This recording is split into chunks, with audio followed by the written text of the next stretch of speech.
저는 클레르 바송. 파리 정치대학에서 국제문화학을 전공했죠. 프랑스 외교부 소속 문화교류 담당자이자 다큐멘터리 감독입니다.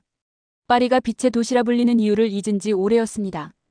흐린 하늘처럼 제 마음도 잿빛이었어요. 눈을 뜨면 똑같은 시간에 자동으로 몸이 일어나 커피를 내리고 같은 길을 따라 외교부로 향하는 일상. 그 반복된 패턴이 영혼을 갉아먹고 있었습니다. 프랑스 외교부 문화교류 담당자라는 타이틀은 한때 제 자부심이었지만 이젠 무거운 짐이 되어버린 채 39살을 맞이했죠. 사무실 창가에서 보이는 에펠탑은 더 이상 감동을 주지 않았어요. 매일 같은 얼굴들, 같은 회의, 같은 보고서들 사이에서 시간은 멈춘 듯 했습니다. 책상 한편에 놓인 다큐멘터리 카메라가 저를 비웃는 것 같았어요. 세상의 진실을 담아내겠다던 그 열정은 어디로 사라진 걸까요? 마르크와 헤어진 지 1년이 지났습니다. 그는 내 예술적 꿈을 이해하지 못했어요. 더 안정적인 삶을 원했고 결국 그를 위해 저 자신을 희생했죠. 그런데 결국 마르크는 떠났고 저는 꿈도 사랑도 모두 잃어버렸습니다. 매일 아침 거울을 보며 물었어요. 이게 정말 내가 원했던 삶인가? 지난주 퇴근 후 밤늦게까지 편집한 다큐멘터리가 있었습니다. 파리의 거리 예술이라는 주제로 1년간 틈틈이 작업한 결과물이었어요. 작은 문화센터에서 시사회를 열었죠. 초대장을 돌리고 포스터도 만들었습니다. 그런데 당일에는 동료 2명과 센터 직원 1명만 참석했어요. 빈 좌석들을 바라보며 가슴이 무너져 내렸습니다. 피에르가 좋은 작품이라며 위로했지만 그의 말은 귀에 들어오지 않았어요. 영상이 끝나고 불이 켜졌을 때 텅 빈 객석이 마치 제 인생의 은유처럼 느껴졌습니다. 텅 빈 극장, 텅 빈 내 마음. 센터를 나와 센 강변을 홀로 걸었어요. 차가운 바람이 얼굴을 스쳤지만 아무것도 느껴지지 않았습니다. 멀리서 노틀담 성당의 종소리가 들렸어요. 어느새 밤 10시. 선배 감독 르네의 말이 문득 떠올랐습니다. 진짜 예술은 사람을 울게 해야 한다고 감정을 건드리지 못하는 작품은 그저 빈 껍데기일 뿐이라는 말이요. 그 말이 계속 머릿속을 맴돌았어요. 내 작품은 그 누구도 울리지 못했습니다. 나조차도. 어쩌면 제게는 그런 능력이 없는 걸까요? 아파트로 돌아와 와인 한 잔을 따랐습니다. 창밖으로 파리의 밤거리가 화려하게 빛나고 있었지만 그 어떤 빛도 내 마음속 어둠을 밝히지 못했어요. 침대에 누워 천장을 바라보며 생각했습니다. 내일도 또 같은 하루가 반복될 거라는 생각에 숨이 막혔어요. 언제부터 이렇게 무감각해진 걸까요? 언제부터 아침에 일어나는 것이 이토록 고통스러워졌을까요? 무언가 변화가 필요했지만 그것이 무엇인지 알 수 없었습니다. 그렇게 또 하루가 저물어갔어요. 다음 날은 토요일이었습니다. 평소처럼 카페에서 아침을 시작하려 했어요. 에스프레소 한 잔과 크루아상, 그리고 신문. 변함없는 주말 루틴이었죠. 하지만 발길이 저절로 트로카데로 광장으로 향했습니다.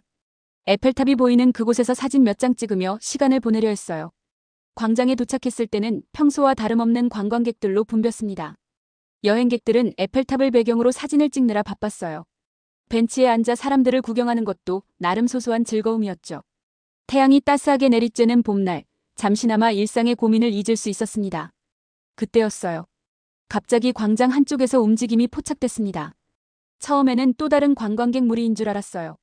하지만 뭔가 달랐습니다. 알록달록한 색상의 전통 의상을 입은 사람들이 모여들기 시작했어요. 파란색, 분홍색, 노란색. 마치 살아있는 무지개 같았습니다.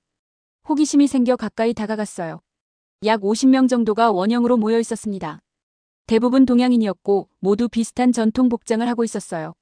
나중에 알게 된 사실이지만 그것은 한복이라는 한국 전통 의상이었죠.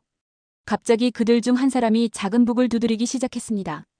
다른 이들도 하나둘 악기를 꺼내들었어요. 호기심 어린 관광객들이 모여들어 원을 그렸고 저도 그중 하나였습니다.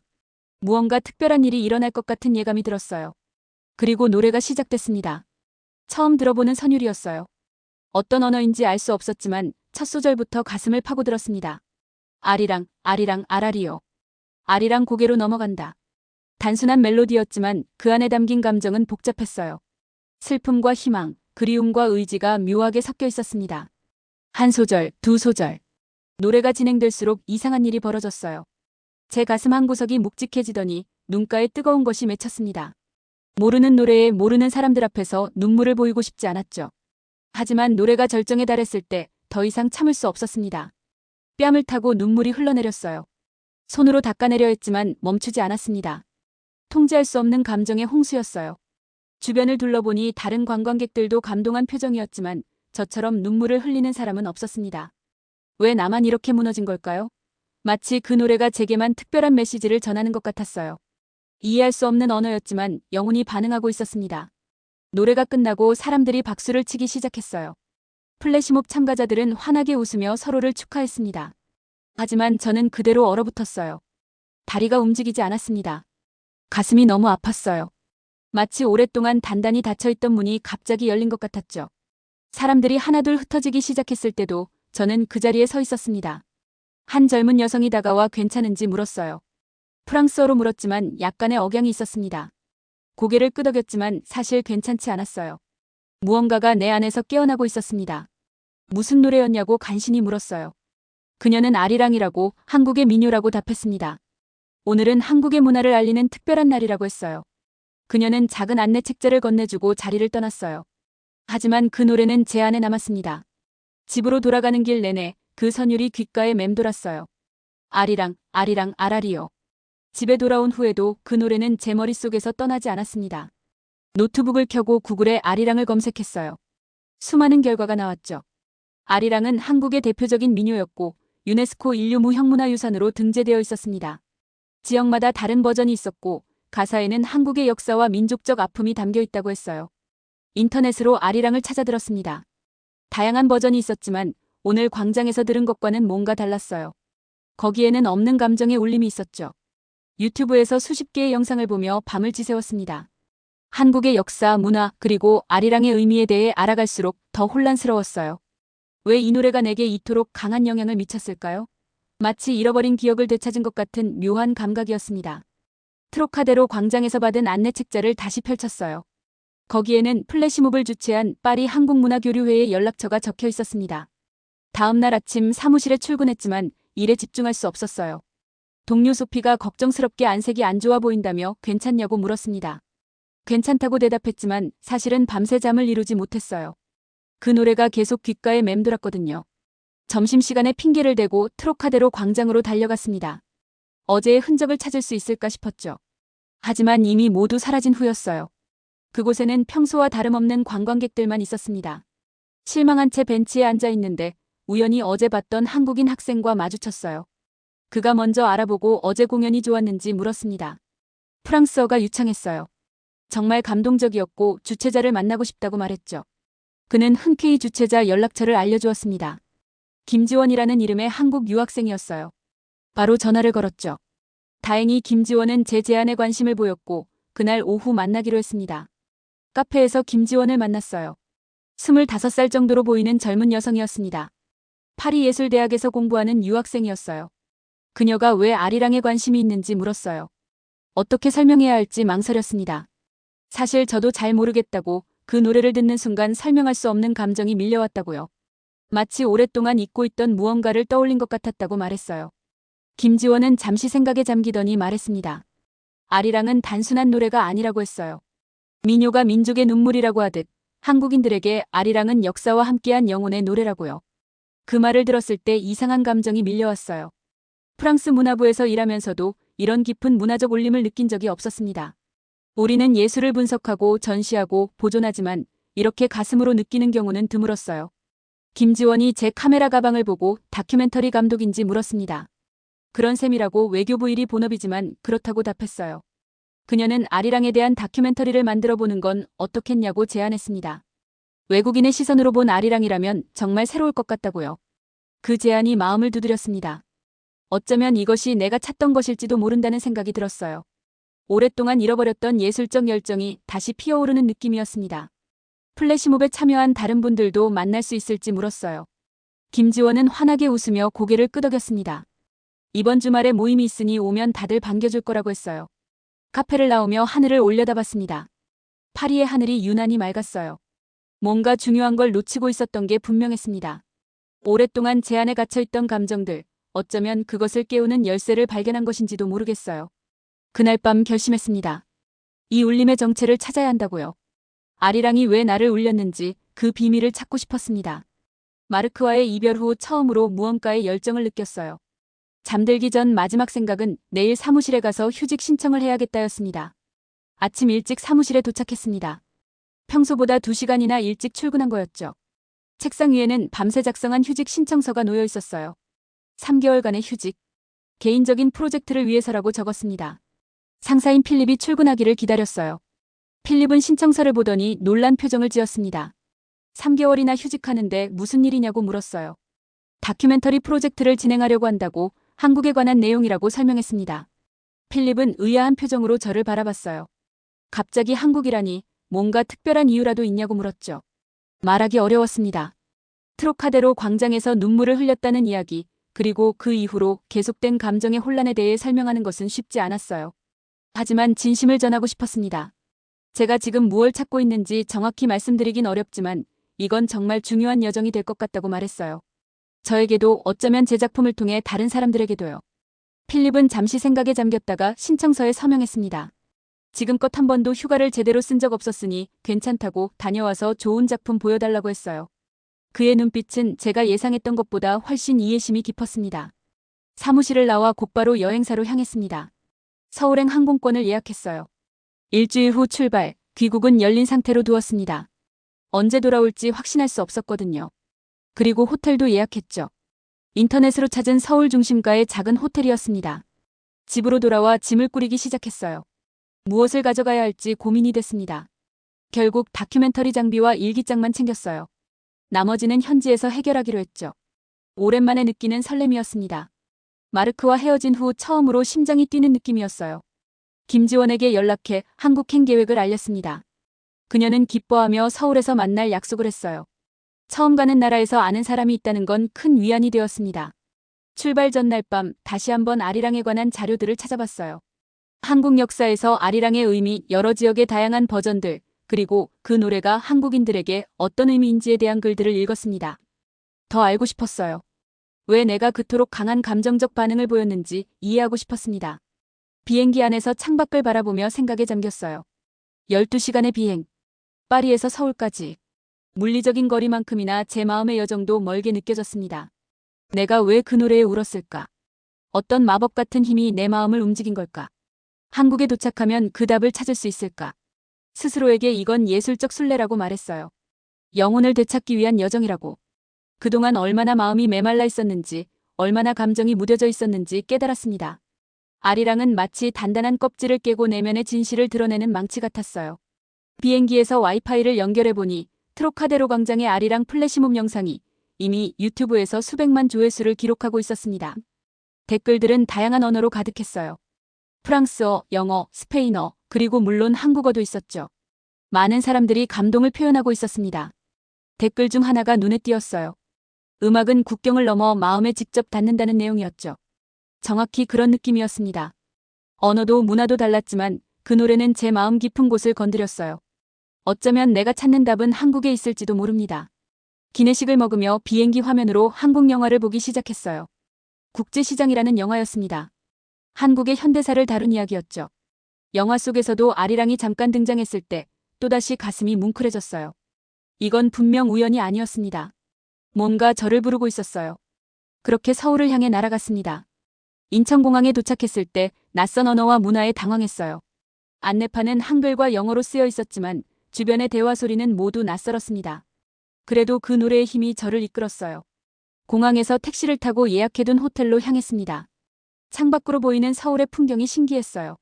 현대적인 고층 건물들과 전통적인 건축물들이 공존하고 있었습니다. 택시 기사님이 관광 왔냐고 물었어요. 서툰 영어였지만 친절함이 느껴졌습니다. 아니라고 다큐멘터리를 찍으러 왔다고 아리랑에 관한 내용이라고 대답했습니다. 그 말에 기사님의 눈이 반짝였어요. 외국인이 아리랑에 관심 있다니 신기하다며 자신이 아는 아리랑에 대한 이야기를 들려주었습니다. 할아버지가 종종 부르셨던 정선 아리랑, 학교에서 배웠던 본조 아리랑. 벌써 제 다큐멘터리의 첫 인터뷰가 시작된 셈이었죠. 호텔에 체크인하고 김지원에게 연락했습니다. 다음 날 서울국악원에서 만나기로 했어요. 첫날은 시차 적응을 위해 호텔 주변을 산책했습니다. 거리는 활기찼고 음식 냄새로 가득했어요. 한국의 일상을 조금씩 느끼기 시작했습니다. 다음 날 서울국악원으로 향했어요. 김지원이 그곳에서 저를 기다리고 있었습니다. 그녀는 국악원의 김윤서 선생님을 소개해 주었어요. 60이 넘은 연세에도 맑은 눈빛을 가진 분이었습니다. 김윤서 선생님이 아리랑에 관심이 있다고 들었다며 따뜻하게 맞아주셨습니다. 네, 파리에서 우연히 아리랑을 듣고 강한 감동을 받았다고 그 이유를 알고 싶어서 이곳까지 왔다고 말했어요. 김윤서 선생님은 미소를 지으며 말씀하셨습니다. 아리랑은 단순한 노래가 아니라고 우리 민족의 역사와 혼이 담긴 노래라고요. 그날 오후 내내 아리랑의 역사에 대해 들었습니다. 일제강점기 때 아리랑은 저항의 노래였다고 해요. 가사 속에 숨겨진 의미들, 멜로디에 담긴 한과 정. 선생님이 직접 아리랑을 불러주셨을 때 또다시 눈물이 났어요. 트로카데로 광장에서 느꼈던 그 감정이 되살아났습니다. 아리랑은 슬픔을 이겨내는 노래라고 한국인들은 어려움을 겪을 때마다 아리랑을 통해 희망을 찾았다고 선생님이 말씀하셨어요. 선생님의 말씀을 들으며 카메라를 들었어요. 이것이 제 다큐멘터리의 진짜 시작이었습니다. 선생님의 표정, 목소리, 그리고 그 눈빛에 담긴 역사를 담고 싶었어요. 다음 날은 독립운동가 후손인 이현우 씨를 만났습니다. 그의 할아버지는 일제강점기 독립운동으로 옥살이를 했다고 해요. 이현우 씨는 할아버지께서 남기신 일기가 있다며 낡은 수첩을 조심스럽게 꺼냈습니다. 감옥에서도 아리랑을 흥얼거리며 희망을 잃지 않으셨대요. 그 순간 제 다큐멘터리의 방향이 명확해졌어요. 아리랑은 단순한 노래가 아니라 역사적 상처와 희망의 상징이었습니다. 한 민족의 집단적 기억이 담긴 노래였죠. 역사자료 조사를 위해 국립중앙도서관을 방문했어요. 특별히 일제강점기와 해방 이후의 자료를 살펴보고 있었는데 놀라운 발견을 했습니다. 여러 국제학술지와 역사교과서에서 한국의 역사가 왜곡되거나 축소되어 있었어요. 특히 위안부 문제, 독도 영유권, 그리고 강제징용 문제에 관한 내용들이 사실과 달리 서술되어 있었습니다. 도서관 사서분께 이런 역사 왜곡 문제가 얼마나 심각한지 물었어요. 사서분은 안타까운 표정으로 말씀하셨습니다. 한국은 자국의 역사적 진실을 알리기 위해 노력하고 있지만 큰 국가들의 정치적 이해관계 속에서 그 목소리가 종종 묻히기도 한다고요. 특히 외국 학자들 중에는 충분한 조사 없이 기존의 왜곡된 자료를 인용하는 경우가 많다고 했습니다. 한 외국인으로서 이런 사실을 알게 되니 가슴이 아팠어요.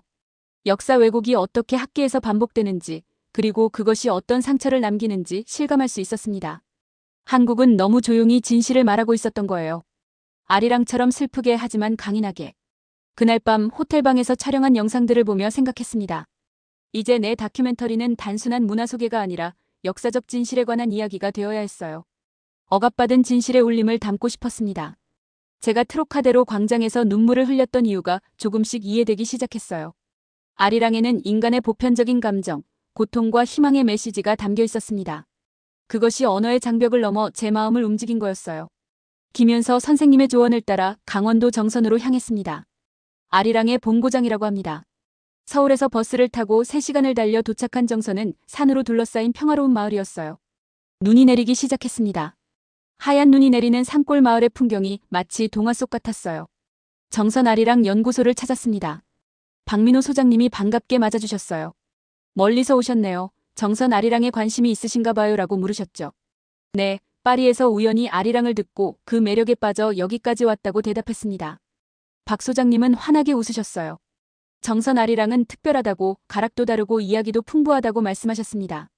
오늘 저녁에 마을 주민들이 모여 아리랑을 부르는 자리가 있는데 함께 하겠냐고 물으셨어요. 저녁이 되자 연구소 한편에 마련된 작은 방에 마을 주민들이 모이기 시작했어요. 나이 지긋한 할머니들부터 젊은 학생들까지 다양했습니다. 박 소장님이 저를 소개해 주셨어요. 프랑스에서 온 클레르라고 아리랑 다큐멘터리를 만들고 있다고요. 주민들은 호기심 어린 눈빛으로 저를 바라봤어요. 처음에는 어색했지만 곧 따뜻한 분위기에 마음이 열렸습니다. 차가 돌아가고 이야기가 시작됐어요. 각자의 인생에서 아리랑이 어떤 의미였는지 들려주었습니다. 80이 넘은 할머니는 어린 시절 일본군을 피해 숨어 살 때 아리랑을 부르며 슬픔을 달랬다고 하셨어요. 중년의 남성은 외국에서 일할 때 향수병에 시달릴 때마다 아리랑을 불렀다고 했습니다. 젊은 여학생은 현대적으로 재해석한 아리랑을 들려주었어요. 그리고 모두가 함께 정선 아리랑을 부르기 시작했습니다. 처음에는 어색하게 듣고만 있었지만 박 소장님이 제게도 함께 부르자고 권했어요. 가사는 모르지만 멜로디를 따라 허밍을 했습니다. 점점 목소리가 커지더니 어느새 눈물을 흘리고 있었어요. 카메라를 들고 있는 것도 잊은 채 그저 노래에 몸을 맡겼습니다. 그날 밤 숙소로 돌아와 촬영한 영상을 보며 생각했어요. 언어는 달라도 슬픔과 희망의 정서는 같다는 걸 느꼈습니다. 아리랑은 이제 단순한 연구 대상이 아니라 제 가슴속에 자리 잡기 시작했어요. 서울로 돌아와 파리에서 만났던 플래시몹 참가자들과 다시 만났습니다. 그들의 이야기를 들으며 다큐멘터리를 완성하기로 결심했어요. 제목은 아리랑 눈물의 선율. 단순한 문화 소개가 아니라 억압받은 진실의 울림을 담고 싶었습니다. 한 달간의 촬영을 마치고 파리로 돌아왔어요. 편집 작업을 시작하자 외교부 내부에서 압력이 들어오기 시작했습니다. 동료 루이가 슬그머니 알려주었어요. 위에서 내 다큐멘터리에 관심을 보이더라고. 한국에 치우친 정치적 메시지라는 이유로 문제 제기가 있었다고요. 이건 정치가 아니라 인간의 존엄에 대한 기록이라고 단호하게 말했습니다. 한 번도 이런 식으로 일에 대항해 본 적이 없었어요. 하지만 이번만큼은 물러설 수 없었습니다. 아리랑을 통해 찾은 용기가 제 안에서 자라나고 있었어요. 놀랍게도 한국 측은 일절 외교적 간섭을 하지 않았습니다. 오히려 표현의 자유를 존중하며 제 작업을 응원해 주었어요. 외국인인 제가 한국에서 표현의 자유를 지켜낸 사례로 회자되기 시작했습니다. 다큐멘터리 마지막 장면은 정선에서 함께 아리랑을 부르던 그 순간으로 결정했어요. 카메라는 조금 흔들렸지만 그 진정성이 화면을 통해 전해지길 바랐습니다. 편집을 마치며 생각했어요. 아리랑은 이제 제 이름이 되었다고. 제 정체성의 일부가 되었다고. 드디어 다큐멘터리 아리랑 눈물의 선율이 완성되었습니다. 프랑스 공영방송에서 첫 방영 일정이 잡혔어요. 방송 전날 밤 긴장과 설렘으로 잠을 이루지 못했습니다. 이 작품은 이전의 어떤 작업과도 달랐어요. 제 영혼을 담은 작품이었으니까요. 방송 당일 작은 시사회를 열었습니다. 파리의 한국문화원에서 진행했어요. 김지원과 플래시몹 참가자들, 그리고 몇몇 언론인들이 참석했습니다. 영상이 시작되자 긴장된 마음으로 관객들의 반응을 살폈어요. 다큐멘터리는 제가 트로카데로 광장에서 눈물 흘리는 장면으로 시작했습니다. 그리고 한국으로의 여정, 아리랑의 역사, 정선에서의 경험들이 이어졌어요. 마지막 장면 모두가 함께 아리랑을 부르는 순간에 다다랐을 때 객석에서 훌쩍이는 소리가 들렸습니다. 저만 울었던 게 아니었어요. 상영이 끝나고 박수 소리가 터져나왔습니다. 한 프랑스 기자가 다가와 이 다큐멘터리를 통해 전하고 싶은 메시지가 무엇인지 물었어요. 잠시 생각한 후 대답했습니다. 아리랑은 한국의 노래이지만 모든 상처받은 이들의 노래이기도 하다고요. 국경과 언어를 넘어 우리 모두의 영혼에 닿는 노래라고 말했습니다. 그 말이 다음날 신문 헤드라인이 되었어요. 예상치 못한 반응이 쏟아졌습니다. 프랑스 시청자들은 울었고 일본 언론은 화를 냈어요. 그게 진실이라는 증거 아닐까요? 위안부 문제와 역사 왜곡에 관한 부분이 논란이 됐습니다. 국제 언론계에서는 표현의 자유와 역사인식에 관한 논쟁이 벌어졌어요. 일부는 정치적으로 편향됐다고 비판했지만 대부분은 예술적 진정성을 높이 평가했습니다. 이런 논란 덕분에 오히려 다큐멘터리에 대한 관심이 높아졌어요. 놀랍게도 칸 단편 영화제에서 초청 연락이 왔습니다. 다큐멘터리 부문에 출품하지 않았는데도 심사위원들이 방송을 보고 특별 초청을 결정했다고 했어요. 가슴이 떨렸습니다. 영화인으로서의 꿈을 거의 포기했던 제게 주어진 놀라운 기회였어요. 칸 영화제에서 아리랑 눈물의 선율은 특별상을 수상했습니다. 심사위원들은 새로운 시각으로 문화적 경계를 넘은 작품이라며 호평했어요. 외신들도 주목했고 여러 나라 외교관들이 한국 문화 외교의 사례로 언급하기 시작했습니다. 시상식에서 소감을 말할 기회가 있었어요. 진실을 외압으로 막을 수 없다는 것을 배웠다고 아리랑은 그런 의미에서 보편적인 저항과 희망의 노래라고 말했습니다. 이 상은 저 혼자의 것이 아니라 그들의 이야기를 들려준 모든 한국인들의 것이라고요. 프랑스에서도 예술가의 용기라며 관심을 받았습니다. 문화부 내에서도 처음에는 비판적이었던 시선이 점차 바뀌었어요. 외교적 소통의 새로운 방식으로 제 다큐멘터리가 언급되기 시작했습니다. 마르크가 연락해왔을 때는 이미 과거의 상처가 아물어 있었어요. 그가 내 다큐멘터리를 봤다고 정말 감동적이었다고 내가 이런 작품을 만들 줄 몰랐다고 말했죠. 그의 말에 미소 지었습니다. 감사하다고 말했어요. 그와의 이별이 없었다면 이 여정도 없었을 테니까요. 아리랑 눈물의 선율은 이제 유럽 여러 나라와 미국 그리고 아시아 지역에서도 상영되고 있습니다.